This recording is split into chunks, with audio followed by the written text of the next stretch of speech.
তো ড্রাম বোঝাই করে কিন্তু তেল নিয়েছি, আর তেল নিয়ে আসার পরে এখন কিন্তু গাড়ি থেকে কিন্তু নামান রাখবো। সেই জন্য কিন্তু পোলাহান কিন্তু সবটি কামে লাগাই দিলাম, মানে তেল কিন্তু নামাবার নিকে দিলাম ব্যাকটেরিয়াই। আর তেল কিন্তু আছে নিবিলে 60 কেজি, সেই জন্য কিন্তু পোলাহানের জুলুম হয়ে গেছে, মানে কুদ পারতেছে একটা নামান হারতেছে না। হে আমার ভালোবাসার বন্ধুরা, সবাই কেমন আছেন? তো আশা করি ভালো আছেন। তো যাই হোক, আমিও কিন্তু আপনাদের দোয়া আশীর্বাদে অনেকটাই ভালো আছি। তো আপনাদের মাঝে কিন্তু আবারও কিন্তু আর একটা ছোট্ট একটা মিনি ব্লগ নিয়ে এলাম। তো ফাইনালি কিন্তু আমি কিন্তু সকাল সকাল কিন্তু বাইকটা কিন্তু ঘর থেকে বাই করলাম। আর বাইক বাই করার কারণ কিন্তু একটাই, মানে যাবো আমরা ডিবুতে। সেই জন্য কিন্তু ড্রাম সেরাম নিয়ে নিলাম, ডিবুতে কিন্তু তেলের নিয়ে যাবো। আর এখন কিন্তু আমি মহাজন কিন্তু গেতাইছি, মহাজনে কিন্তু বাইক চলাই গেছে, আমি কিন্তু পিছনে কিন্তু বয়ে রয়েছি। তো ফাইনালি কিন্তু ডিবু কিন্তু পাইলাম আমরা। আর গাড়ি কিন্তু আঙ্গুরে কালকে ফাঁকি দিয়েছি, সেই জন্য কিন্তু ড্রাম নিয়েছি। আর ড্রামে করে কিন্তু আজকে কিন্তু তেল কিন্তু নিয়ে জানাকবো।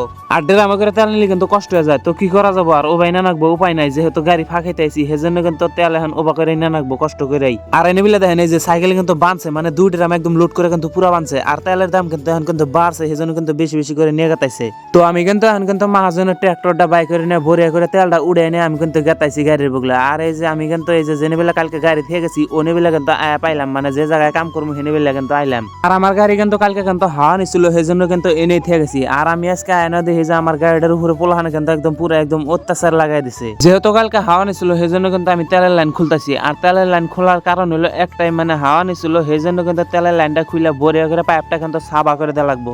আর এখন কিন্তু আমার পাইপ সাইপ কিন্তু খোলা কিন্তু ক্লিয়ার। তার জন্য কিন্তু আমি আরিবুল কইলাম যে আরিবুল তুমি পাইপটা একদম ফুদে ভরিয়া করে সাবা করে দাও। তো আরিবুল কিন্তু ভরিয়া করে ফুদে কিন্তু সাবা টাবা করে দিল। সাবা টাবা করে দেওয়ার পর আমি কিন্তু ট্রাক্টরটা জিসিবির বগলে নিতেছি, কারণ তেলটা কিন্তু ভরা না গো, সেই জন্য কিন্তু বগলে নিতেছি আমি। আর বগলে সগলে আনার পরে এখন কিন্তু পাইপটা কিন্তু আমি মুছতাইছি, মানে সাবা করে দিতেছি ভরিয়া করে।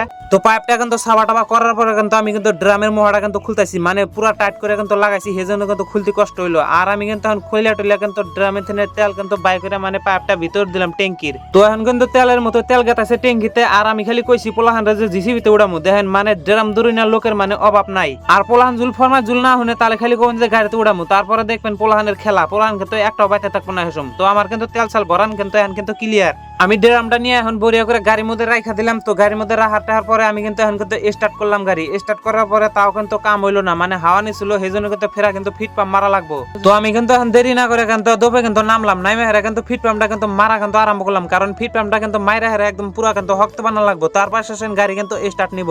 তো ফিট পাম্প সিট পাম্প মারার পরে কিন্তু একদম ক্লিয়ার হয়েছে, মানে গাড়িটা কিন্তু স্টার্ট দিলাম। এখন কিন্তু পুরা কিন্তু কচত করে মানে স্টার্ট নিল। আর আমার আজকের মিনি ব্লগটা কিন্তু এ পর্যন্তই শেষ। তো সবাই ভালো থাকবেন, সুস্থ থাকবেন, টাটা বাই বাই আজকের ব্লগ।